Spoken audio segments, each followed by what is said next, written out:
Huwag hilat at maglaro ng cellphone pagbalik galing abroad. Bukas, pumunta ka sa opisina at subukan mong hawakan ang posisyon ko. Ayaw ko. Nakahanap na ako ng trabaho sa gwardiya sa harap ng kumpanya. Magiging bati ako mag-enjoy ng aircon at mag-inom ng Bolivia. Mas mabilis kaysa 40 taon, hindi ba mas komportable? Sa Chen, milyon-milyon ang ginastos ko. Para pag-aling ka sa ibang bansa, nagtapos ka ng doktor sa finance. Tapos ngayon, magiging bantay ka lang sa harap ng kumpanya? Hija, hindi tayo naghihirap. Gusto lang ni tatay ipamana sa'yo ang kumpanya. Ma, ang dami-daming tao sa kumpanya, hindi nila ako kailangan. Gusto ko lang ng tahimik na buhay bilang isang maliit na bantay, walang intriga. Walang pakipagkasihan. Ikaw, walang hiya kang anak. Kung magiging bantay ka talaga, hindi na kita ituturing na anak. Sige, pa. Aalis na ako. Na pala, pa-reimburse mo yung uniform ko ha. Bagong salta ka ba, par? Bago po. Tito Zhao, sana po matulungan niyo ako. Paano mo nalaman na Zhao ang apelyido ko? Nakasulat po dito eh. Napala, Tito Zhao. Ano po password ng Wi-Fi dito?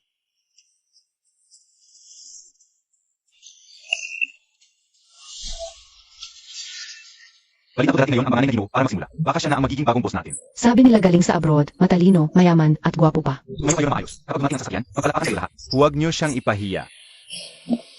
Umalis ka diyan. Isang bantay lang, sumasawsaw ka. Wala kang delikadeza. Hindi mo pa alam na darating ngayon si panganay na Jisoo. Kung haharangan mo pa, ay report kita at tatanggalin. Maligayang pagdating, tagapangulo. Maligayang pagdating, panganay na Jisoo. Huwag kayong mag-alala, mga kasama. Mabigat yan, tulungan ko kayo.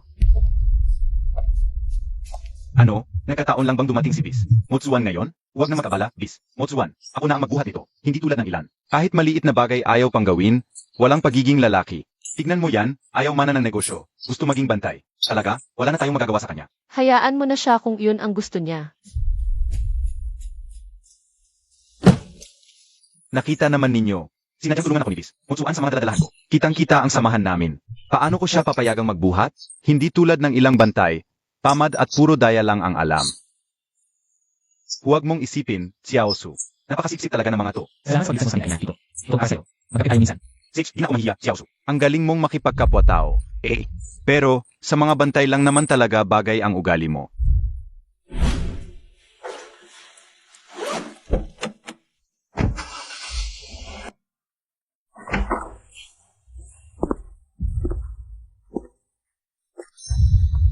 Anong ginagawa mo sa bahay ng tiyo ko? Tiyo, tiya, pinsan ba to galing abroad? Hindi. Bantay lang yan sa harap ng kumpanya. Sabi ko na nga ba, kaya pala naka-uniforme ng bantay, ang gusgusin tingnan. Tiyo, tiya, bakit basta pumasok ang dayuhan sa bahay? Masyado kayong mabait, tiya. Ay sino na lang tinatanggap nyo? Mga taong walang lugar na, di dapat narito. Dapat taalisin agad. Baka madumihan pa ang bahay nyo. Mag-ingat ka sa pagsasalita, Zhenghan. Pagod na ako. Tiyo, nagkamali ba ako ng sinabi? Galit ba si tiya? Mali pala ang tingin ko sa'yo. Di ko alam kung paano mo nauto ang tiyo at tiya ko. Pero mas mabuti pang umalis ka na sa bahay ng tiyo ko, bago ka pa makahiya. Paumanhin, pero dito ako nagtatrabaho bilang bantay sa sarili kong bahay. Libre ang pagkain at tirahan, bakit ako alis? Sarili mong bahay? Isang bantay na ng agaw sa bahay ng iba? Wala ka bang hiya? Bahay ito ng tiyo mo, hindi eksklusibong teritoryo mo. Parang ikaw pa ang may-ari dito, ah. Ang daldal mo. Maaga o huli, tatanggalin kita sa kumpanya. Hindi ka na makakahanap ng trabaho sa Maynila. Ginoong Su, regalo po mula kay Bis. Motsuan, Ah, regalo pala mula kay Bis. Motsuan para sa akin. hindi pa man kami kaano magkakilala, naalala na niya ako. Huwag mong hawakan kung hindi naman para sa'yo. Kung hindi para sa akin, para kanino pa? Sa isang bantay tulad mo. Ngayong araw pa, darating si Bis. Motsuan para tulungan akong maging take. Malinaw na ako ang nasa isip niya. Para sa akin talaga ang regalong ito. Ang ganda naman ng relos na ito. Siguradong mamahalin. Talagang alam ni Bis. Motsuan ang gusto ko. Wala bang nagturo sa'yo na huwag gumalaw ng hindi mo pag-aari? Mang-agaw ka ng gamit ko. Gusto mo bang mamatay? Zhenghan, ano ba ang nangyayari? Iya, itong bantay na ito, lumalaki ang ulo. Inagaw niya ang gamit ko. Isa pa alam ka, huwag hindi ka. Binuksan mo ang regalo mula kay Moksuan. Akala ko para sa akin mula kay Bis. Moksuan paano ko malalaman? Bigla na lang niya akong inagawan. Zhenghan, nagkakamali ka. Espesyal na para kay Sochen ang regalong ito. Imposible. Tiya, baka niloloko ka lang niya. Paano makikilala ni Bis? Motsuan. Ang isang maliit na bantay na tulad niya, Tingnan mo ang nakasulat na pangalan. sa Chen, hindi so Zhenghan. Naiintindihan mo? Yee! Paano kung nagkamali lang ng sulat si Bis? Moksuan, Yeah, salamat ko. Bibili ako ng regalo para kay Bis. Motsuan bilang paghingi ng tawad. Kahit magtrabaho, si Su Zhenghan habang buhay. Hindi niya kayang bilhin ang relos na ito. so Chen, maghintay ka lang. Sige, pumasok ka na sa kwarto mo at magpahinga. Bukas ng umaga darito si Motsuan. Magpakumbaba ka at humingi ng tawad. Bukas ng umaga, dadating ulit si Mutsuan. Mag-sorry ka ng maayos.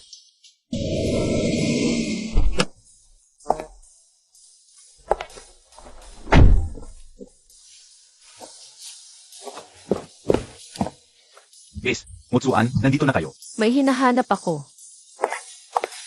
Sinabihan na ako ni tita, kagabi na darating kayo ngayong umaga. At inutos niya na personal akong humingi ng paumanhin sa inyo. Kasalanan ko talaga kahapon. Hindi na kailangan ng paumanhin. Napag-usapan na namin ito ni tita. Sana sa susunod, mag-ingat si Ginoong Su sa kanyang mga kilos. Haha, tama kayo, Bis. Motsuan, simula na makita ko kayo sa opisina, lagi kayong nasa isip ko. Isang malaking karangalan para sa akin na makilala kayo. Kahit bago pa lang ako sa Maynila, nagtatrabaho na ako ngayon sa Lean Conglomerate. Sa susunod, magtatrabaho na rin ako sa industriya ng pananalapi. Kung may oras kayo pa sa mga cocktail party o paglilibang, pwede ko kayong samahan. Paalang malaman ninyo ang aking sinasaloob. Hindi ko kailangan ng kasamang ibang tao. Paano naman ako naging ibang tao? Tiyuhin ko si Boss Su. Kalahati akong Su. Ingnan ninyo ang aking mga kasuotan. Eksklusibong disenyo. Sa elite sociedad ako gumagala. Hindi katulad ng iba, iniiwan ang disenteng trabaho. At pipiling maging bantay. Walang ambisyon sa buhay. Wala kang pakialam sa trabaho ng ibang tao. At wala kang karapatang humusga. Hindi ko sinasadya na hamakin ang sinuman. Sinasabi ko lang ang totoo. Dapat magsikap ang isang kabataan at magtagumpay sa mataas na lipunan. Ang pagtambay sa gwardiya at pag-aksaya ng oras ay sayang sa buhay. Bis, Motsuan, sa totoo lang, nang unang makita ko kayo, agad akong nahumaling. Totoong-totoo ang aking paghanga sa inyo. Gusto ko kayong ligawan. Sa tulong at suporta ng pamilya Su, hindi kayo mapapahiya. Ginoong Su, magpakumbaba naman kayo. Minsan lang tayong nakita. Wala tayong relasyon. Lalo na sa pagliligawan. Huwag ninyong sabihin ang mga ganyang bastos na salita. Nagsisimula ang pagmamahal sa pagkikilala at unti-unting lumalago. Mabuti akong tao, masipag, at may suporta ng pamilya Su. Hindi ako mas mababa sa sinuman. Bigyan niyo sana ako ng pagkakataon. Hindi na. Wala akong ganoong interes. Alam kong mataas ang standards mo. Mahirap pasukin ang mundo mo. Ngunit iba ako. Sa hinaharap, magiging bahagi ako ng pamilya Su. Titiyakin ko mananatili tayo sa tutok ng elite na sosyedad sa Manila. Sasamahan kita sa lahat ng eksklusibong okasyon. Kung papayag ka lang sa akin. Alagaan kita at unahin ang gusto mo. Huling beses ko na to, huwag mo na akong guluhin. Kung patuloy kang magpapahayag na walang pahintulot, ipapaubaya ko ito sa assistant para kausapin ang matatanda. Bis, Motsuan, bakit naman ganyan ang trato mo? Nagsasabi lang ako ng totoo kong nararamdaman? Wala namang masamang intensyon. Dahil ba hindi ako galing sa pinakamayamang pamilya? Wala na ba akong karapatang magkagusto sa'yo? Malaya kang magkagusto, pero ang pagharang at paggulo ay kawalan ng delikadesa. Malinaw na ang pagtanggi niya, wala nang saysay ang pilitin pa. Ikaw na naman, sa Chen? Wala bang trabaho ang mga bantay dito? Umalis ka na. Ang publikong lugar ang harap ng bahay na to. Hindi to lugar para mag-declare. May bisita, nakakahiya sa pamilya. Ikaw ang nakaharang, nakakahiya sa reputasyon ng pamilya Su. Hindi ikaw, isang bantay, ang magtuturo sa akin ng tamang asal. Pamangkin ako ng pamilya Su, ang isang panganay na anak. Nakikipag-usap ako kay Bis. Motsuan, ano bang pakialam mo? Huwag kang makialam sa hindi mo dapat pakialaman. Tama siya, sobra na ang pagkawala mo ng modo. Bis, Motsuan, karapat-dapat ba ang ganitong klaseng tao para ipagtanggol mo? Ang pagkatao at pag-ugali ay walang kinalaman sa trabaho. Ikaw, dahil lang sa malayong pagkakamag-anak, naghaharang ka ng basta-basta. Nagpapahayag ng walang pahintulot, mas lalong kitang-kita ang pagiging walang klas mo. Nagpapahayag lang ako ng tapat ng pagtingin. Saan naging walang laman yun? Paskaw, nung nagkatalang sa walang maras buhay. Mas may kinabukasan at paninindigan ako kaysa sa kanya. Hindi sa salita lang nasusukat ang kinabukasan ng isang tao. Mas mahalaga ang tapat sa pagtatrabaho kaysa sa pagyayabang lang. At pagpapaunlad na importante. Ano bang alam mo, isang hamak na bantay tungkol sa elite ng sosyedad? Tama na. Ayokong makinig sa mga walang kwentang away na to, Yisu. Huwag mo na akong harangan sa susunod. Isang beses lang tayo nagkita. Ayokong magkaroon ka ng mga sa'yo. Hindi ako susuko ng ganun kadali. Sa taong pinili ko, lalaban ako hanggang sa dulo. Balang araw, makikita mo ang magagandang katangian ko. May kailangan akong pag-usapan sa'yo. Pasok tayo sa loob. Pasensya ka na. Ano ba to? Isang maliit na bantay. Bakit siya? Ang lapit-lapit kay Jiang Motsuan? Bago pa lang siya sa Maynila, di pa sanay sa elite. Nabibilib lang sa itsura. Kapag naging sikat na ako bilang panganay na Jisoo, saka ko lalapitan si Jiang Motsuan. Makakamtan ko rin siya, balang araw. Yung bantay na to, sa opisina, marami akong paraan para pahirapan siya. Tingnan mo si panganay na Jisoo, ang laki ng bawkwet. Mukhang para sa crush niya yan. Sa klase ng bulaklak, siguradong isang mayamang heres ang pinupurso niya.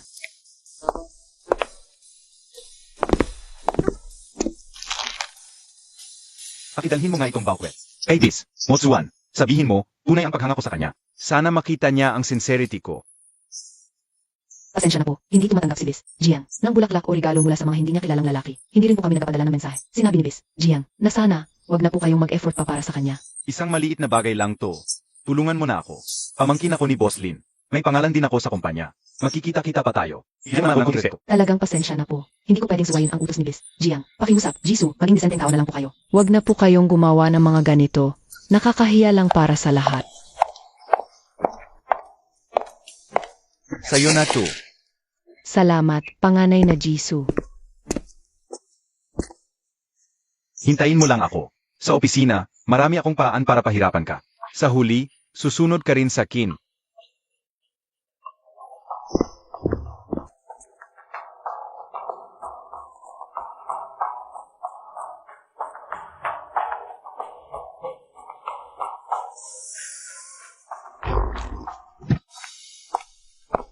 Hoy, ikaw ba ang panganay na Jisoo? Ito si Bis, Jiang. Up para sa mga kasamahan mo.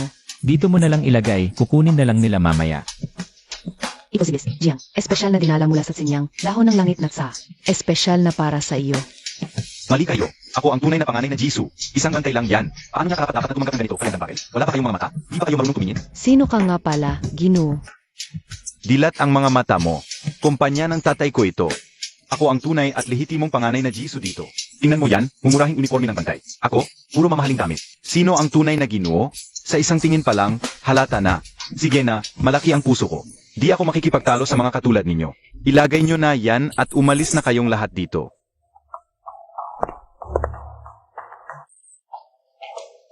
Akala ko ano, isang kahon lang pala ng lumang tsa. Halos walang halaga.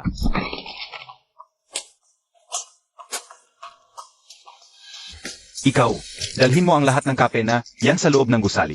Ipamahagi mo sa bawat opisina. Naku, yun ay napakagandang klase ng sa. Sayang na sayang. Wala lang siyang alam. Hayaan mo na siya.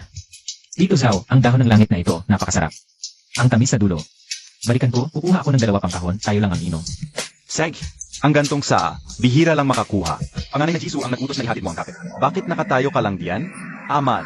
Isang bantay lang, nagmamalaki pa. Masyado ka na yatang feeling. Akala mo dahil nakikisip ka sa tagapangulo, may karapatan ka na? Kahit utos ng Ginoo, sinusuway mo, pinapahatid kita ng kape. Hayop ka, talagang sinadya mong sumuway. Noon, pagpapapasan mo sa akin ng bagahe, di ako gumalaw. Ngayon, gusto mo akong gawing utusan. Ang trabaho ng bantay, magbantay. Di ako pribadong alila mo. Wala kang karapatang utusan ako ng ganyan-ganyan. Dahil kumpanya ng tatay ko ito, yun ang karapatan ko. Huwag mong isipin dahil sa mga daya-daya mo. At nakasipsip ka sa tatay ko, makakapantay ka na sa akin. Anong tatay? Di ba tito?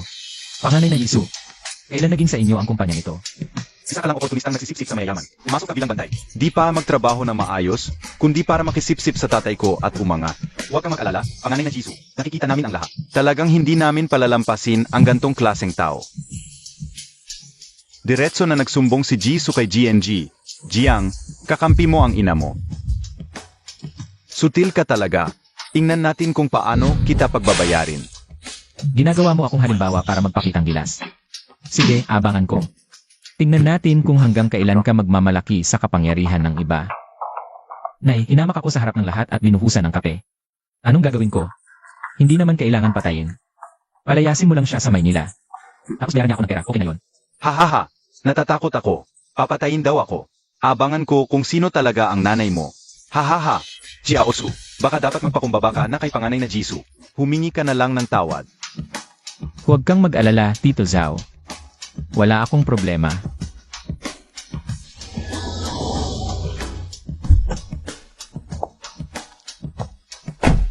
Nay, dumating ka na. Tatawagan sana kita. Ano ang sinabi mo sa akin kanina? Tiyahin. Iyahin ang tawag ko. Dumating na ang may-ari. Tapos na ang career nitong bantay na to.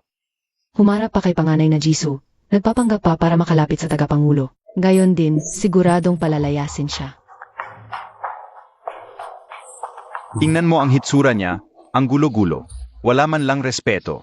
Malinaw na gusto manatili sa kumpanya para makipagplastikan sa tagapangulo. Umangat sa lipunan. Huwag kang magpapaawa sa kanya. Huwag mong palalampasin to. Ikaw ang nagbuhos ng cup sa kanya.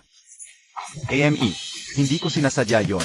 Kanina, itinaas niya ang kamay para saktan ako. Gusto kong inangat ang kamay ko para depensahan ang sarili ko. Kaya aksidente lang na nabuhusan siya ng kape. Kanina pa siya nagmamalaki. Nangako pang paparusahan ako. Paalisin mo na siya agad. Sinasaktan ba kita? Lahat ng narito ang nakakita. Huwag kang magsinungaling. Kung gusto mo, hayaan natin ang lahat ang humusga. Tingnan mo, hanggang ngayon nagbabanta pa rin siya sa akin. Isang maliit na bantay lang siya, nakatira pa sa ating bahay. May masamang asal, may masamang hangarin. Palayasin mo na siya agad. May sasabihin ka pa ba? Kagabi pa, nakita ko siyang palihim na pumasok sa kwarto mo. Ano ba ang lugar na yan, kwarto mo, basta-basta na lang papasok ang iba? Nakakahiya kapag kumalat ang balita. Talagang may masamang balak. Sa tagapangulo pala ang target. Tapos na to, wala nang pag-asa. Siguradong hindi papatawarin ng amo. Su Henghan. Dahil pamangkin kita, pinoprotektahan ko pa ang dignidad mo. Ngunit naglakas loob ka pa. Magsinungaling tungkol sa tunay kong anak sa harap ng marami. Ano pong sinabi ninyo, tita? Anak ninyo siya? Hindi ba sinabi ninyong isa lang siyang maliit na bantay? Bantay siya, ngunit siya rin ang tunay na anak ni Linwan King Asugodong, ang nag-isang tagapagmana ng pamilya Su, si Su Chen. Impossible. Hindi ako naniniwala. Maging bantay at maging Su family zone, hindi magkasalunga. Ikaw mismo ang bulag sa iyong kayabangan, ayaw mong tanggapin ang katotohanan. Kung hindi ka magsasabi ng maayos, umuwi ka na sa probinsya mo. Huwag kang magpahiya sa Maynila. Kahit totoo mang pinsan kita, wala kang karapatang bastusin ako ng ganyan. Kaming mga bulag at mangmang, pakiusap po, kahabag-habag po. Huwag ninyo po kaming isipin. Huhubarin ko po ang jacket ko. Para punasan ang kape sa inyo, huwag po kayong magalit. Huwag na. Obsessive ako sa kalinisan, ayaw kong hinahawakan ng estranghero. Mga sipsip at sunod-sunuran kayo, walang sariling paninindigan. Sumabay pa kayo sa iba sa pagkalat ng kasinungalingan. Ang limang conglomerate ay hindi na kailangan ng mga empleyado. Walang prinsipyo at plastic. Lahat kayo, tanggal na. Panganay na G, pakiusap po, kahabag-habag po. May pamilya po kaming binubuhay, hindi namin pwedeng mawalan ng trabaho. Kahit anak nga siya ng tiyo, wala siyang karapatan. Natanggalin ng sabay-sabay ang mga matagal ng empleyado. Nanay ko ang tunay na kapatid ng tiyo. Anong karapatan mong paalisin ako? Kapag nagalit ako, hahanapin ko ang tiyo. At palalayasin niya kayong lahat.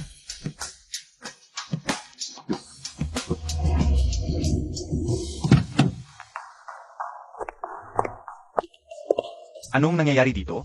Bakit ang daming tao? Tito, tulungan mo ako. Pinapahiya ako ng tita at ng pinsan kong lalaki. Pamangkin mo ko sa dugo, Tito. Tagapangulo, G. Sachen. Gusto kaming tanggalin ng walang dahilan. Pakiusap, Tagapangulo, ipaglaban niyo ang aming karapatan. Bes, Utsuan, pakiusap, sabihin mo ang totoo para sa akin. Lagi kitang iginagalang. Huwag mo kong pabayaan na mapahiya ng ganito. Sa totoo lang, ikaw ang may gulo at kasalanan sa lahat. Ito, nanay ko ay kapatid mo sa dugo. Dapat kang kumilos para sa akin. Tama, N.A. Hindi kita pamangkin. Isang sinungaling at mapagulong tao ang turing ko sa'yo. Umalis K.A.N.A.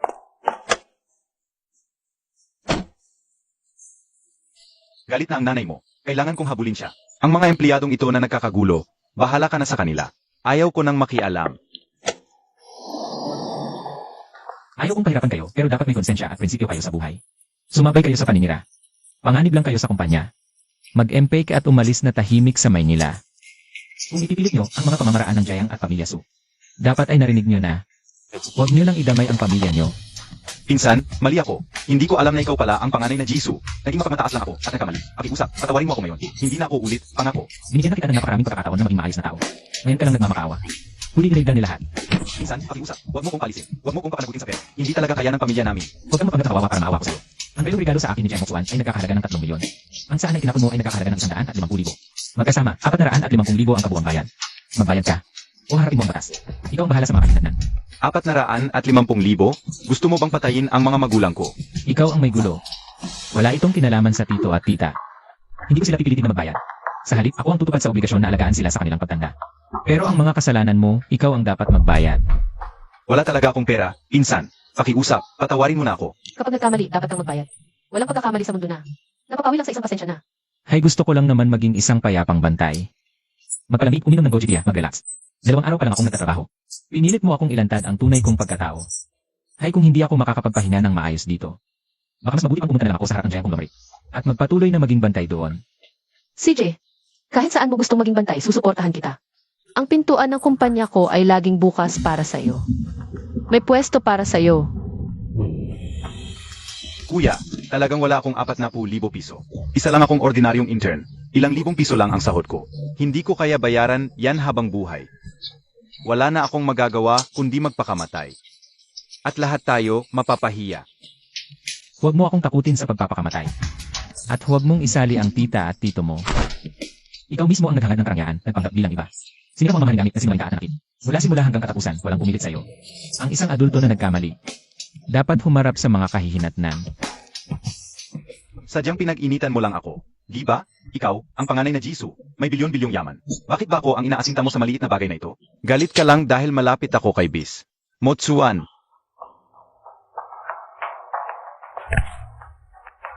Katarantaduhan. Una, hindi yan mga lumang damit mo. Ibinigay lang sa'yo ni tita dahil nakita niyang gusto mo. Pangalawa, sinadya mong magpanggap bilang anak ng pamilya Su. Nagpasikat ka sa labas, gumawa ng grupo at inapi ang mga empleyado.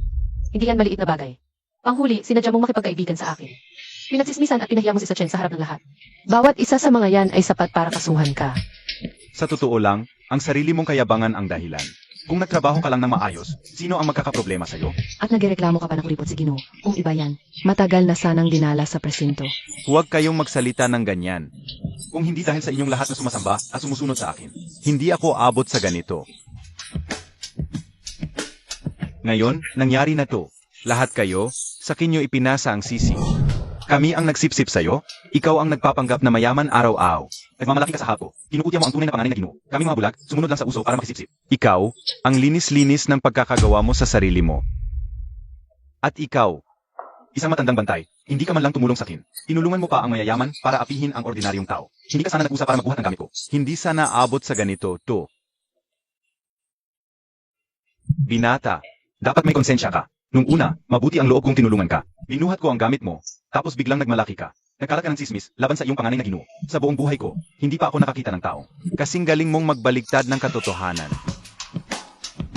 Sej.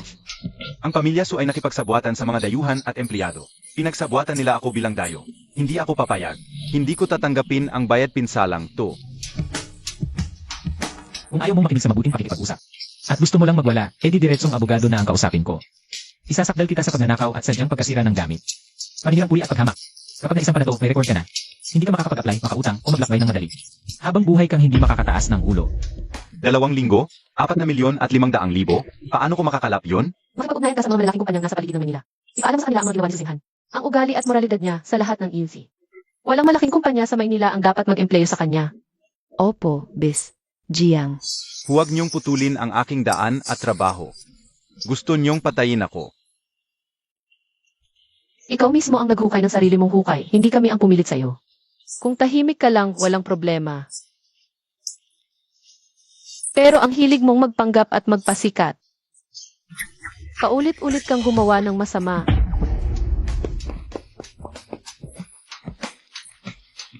Xiao Chen, paano mo nagawa yon sa pinsan mong lalaki? Magkakamag-anak tayo. Kailangan ba talagang idulog sa korte? Milyon-milyon ang hihingin mo. Alam mo ang kalagayan namin. Alam mo naman yan.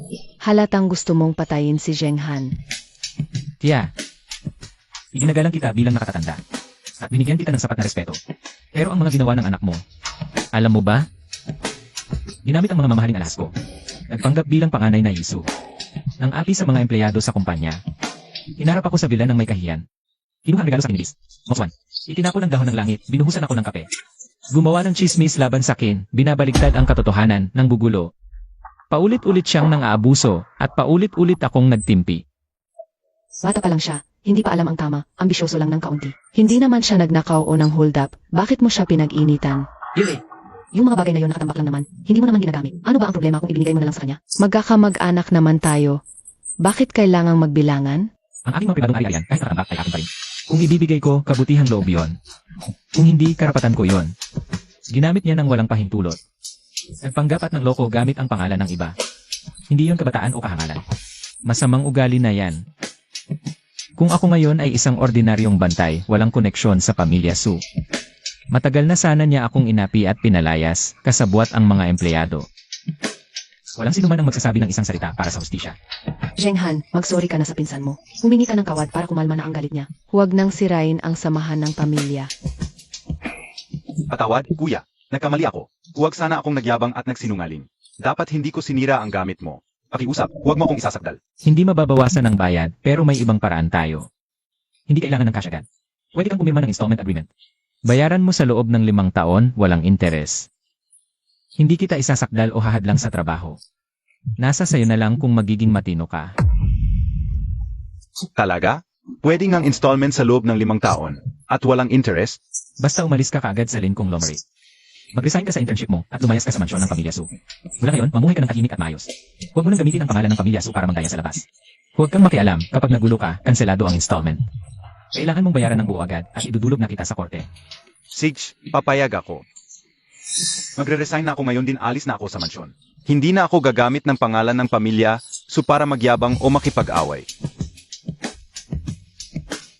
Salamat, Sao Chen. Mabuti naman at naiintindihan mo ang halaga ng pamilya. Hindi para sa pamilya.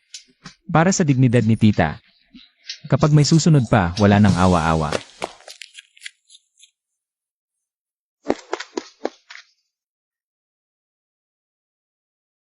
Sa Chen, hindi ko akalain na ikaw pala ang tunay na panganay na Jisoo. Noong nakikita kita bilang isang simpleng bantay, napakabait at mapagkumbaba mo. Wala kang kayabang-yabang. Biro lang. Tito Zhao. Ako pa rin yun, ang bantay na gusto lang magpahinga at uminom ng tsa. Ang katayuan, wala yon sa akin. Paglalabanan ng mga utak, pamamahala ng kumpanya, pakisama sa mga tao. Ayoko na ngang asikasuhin pa yan. Kung ayaw mong harapin ang mga gulo ng Lin Conglomerate, huwag mo na lang pilitin ang sarili mo. May mga tiyuhin at mga executive na nag-aasikaso sa kumpanya. Ikaw, mabuhay ka lang ng masaya.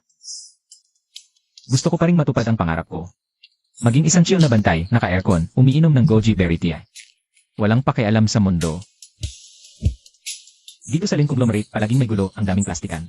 Talagang hindi mapayapa. Sa Gen Conglomerate, maganda ang security environment. Walang mga away ng basta-basta, walang mga empleyadong may koneksyon.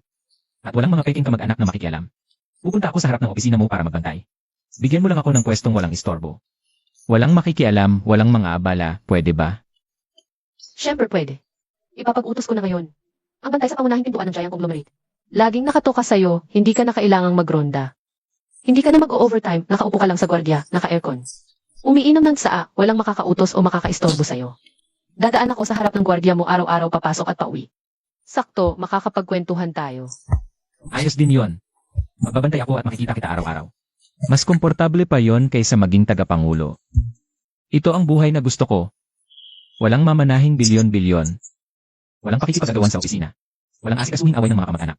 Maging isang ordinaryong bantay lang, malaya at masaya.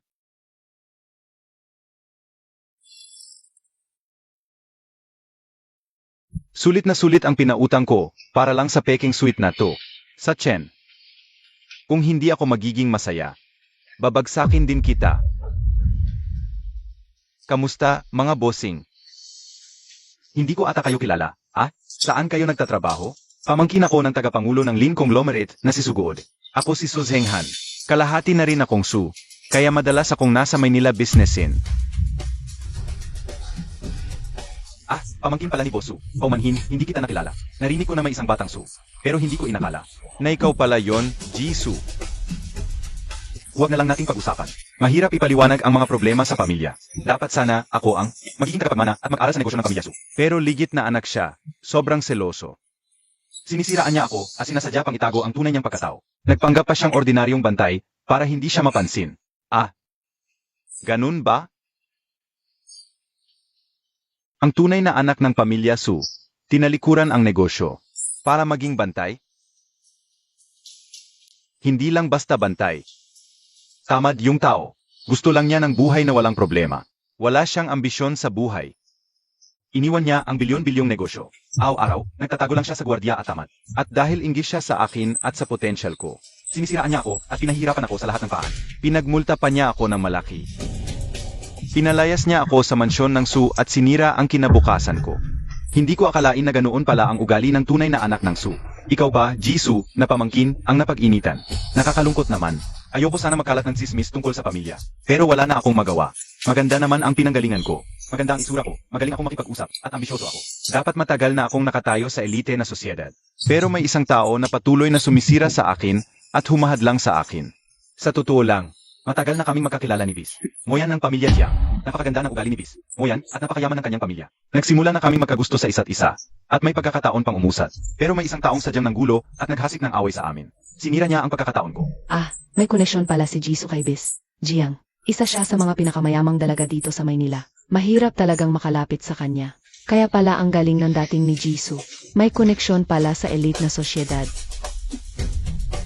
Tadhana lang talaga ang pagkakakilala.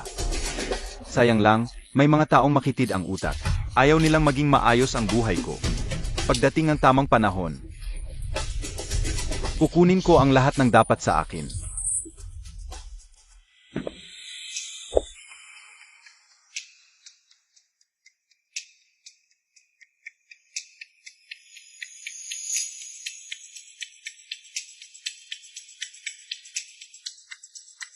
Dinala kita rito, para makilala mo ang mga tao. Sa hinaharap, ikaw ang magpapatuloy ng mga relasyong ito. Upo lang ako ng basta-basta. Ayoko sa mga plastikan at pakitang tao. Kung ayaw mo, umupo ka na lang sa sulok at uminom ng tsaa. Walang pipilit sa iyo.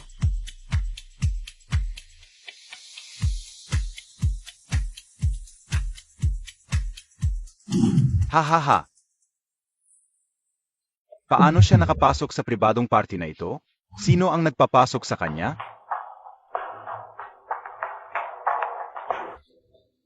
Tingnan mo ang itsura niya. Nagsisiraan na naman siya ng tao at kumakalat ng chismis. Paumanhin muna sa inyo. Babatiin ko lang siya.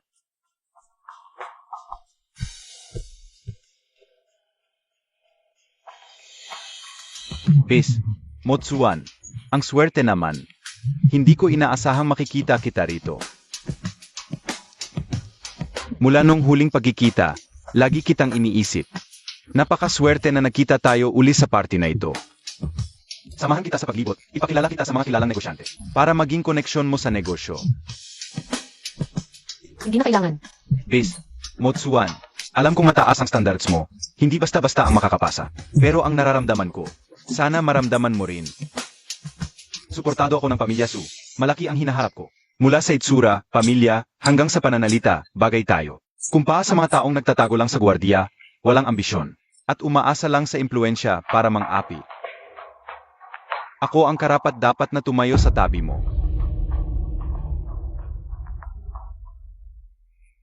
Ah, si Jisoo ay nanliligaw pala kay Bis. Jiang, magkatapat ang estado ng kanilang pamilya, pa ang itinadhana. Tapos ka na? Nasa sa Bis, Mutsuan na lang kung bibigyan niya ako ng pagkakataon. Dahil sinabi mo ito sa harap ng maraming kilalang tao. Hayaan mong linawin ko rin ang harapan. Bis, Mutsuan, ikaw. Una, wala tayong relasyon, lalo walang mutuan na pagtingin.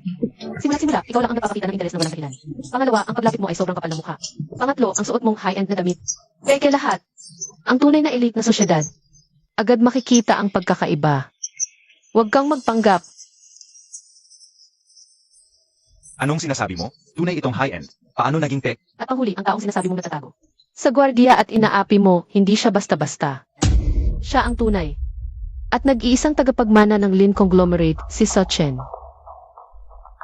Kanina, itong si Jisoo ay patuloy na nagsisinungaling at kumakalat ng tsismis. Pang-apat, inalipusta mo ang mahirap at ayaw sa apelyido ng tatay mong driver. Pinilit mo magpalit ng apelyido sa nanay para makisawsaw sa pamilya Su. Ninakaw mo ang mga mamahaling damit at alahas ni Sochen na hindi ginagamit. Nagpanggap kang mayaman at nagkalat ka sa labas, sinira mo pa ang mamahalang. Saan na milyon ang halaga? Inangkin mo ang mga personal na gamit ng iba. Nambuhos ka ng kape sa harap ng maraming tao. Nagsinungaling at nanira ng puri. Nagpanggap kang anak ng pamilya Su. Hinatulan kang magbayad ng 4 na pugi at pumirma ng installment. Pinalayas ka sa mansyon at natanggal sa Lin Conglomerate. Kung mayroong hindi naniniwala sa mga pangyayaring ito, maaari kong ipakita ang ebidensya ngayon din.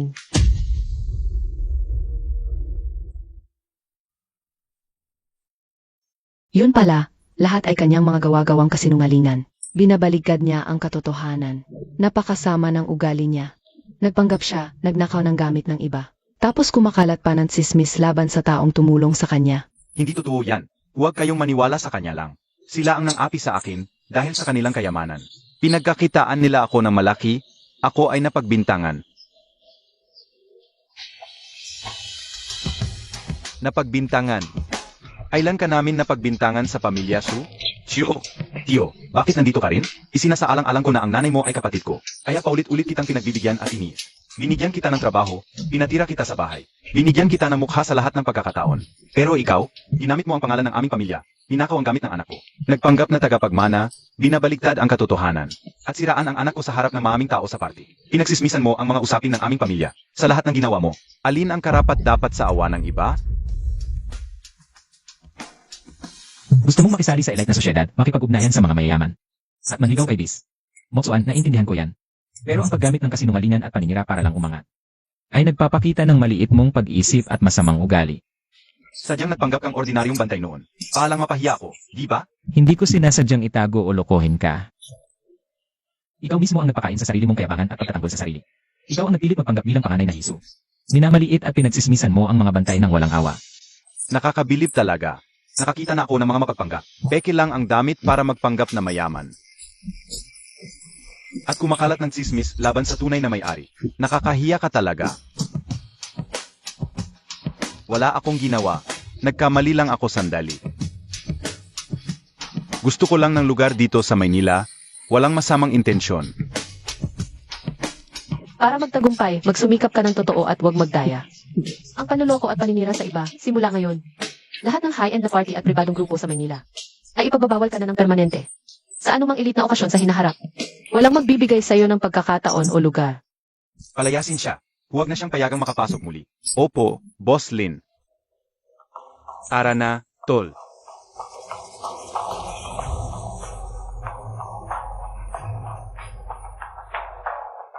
O manhin, panganay na Jisoo, hindi po namin alam noon. Naloko kami ng taong ito. Nagkamali po kami. Buti na lang nahayag ang katotohanan ngayon. Kung hindi, patuloy kaming maloloko. Ayos lang. Hindi nyo alam kaya di ko kayo masisisi. Ayoko talaga ng atensyon at ingay. Mas gusto kong tahimik lang mamuhay. Ngayon, wala na siyang karapatang magkalat ng chismis tungkol sa iyo. Nakita mo na. Ang mundo ng mga relasyon at kamag-anak, puno ng pagkukunwari at kayabangan. Gusto mo pang magbantay sa Jiang Conglomerate para sa tahimik na buhay? Lalo pa akong nakumbinsi. Kumpara sa mga pakikipagplastikan at social climbing na yan, Mas gusto ko pa rin ang magpalamig sa gwardiya. Uminom ng tsaa at magpahinga. Sige, kung yan ang gusto mo. Ang posisyon bilang bantay sa Giant Conglomerate ay nakareserve para sa iyo. Walang makakagala sa kabilang mo.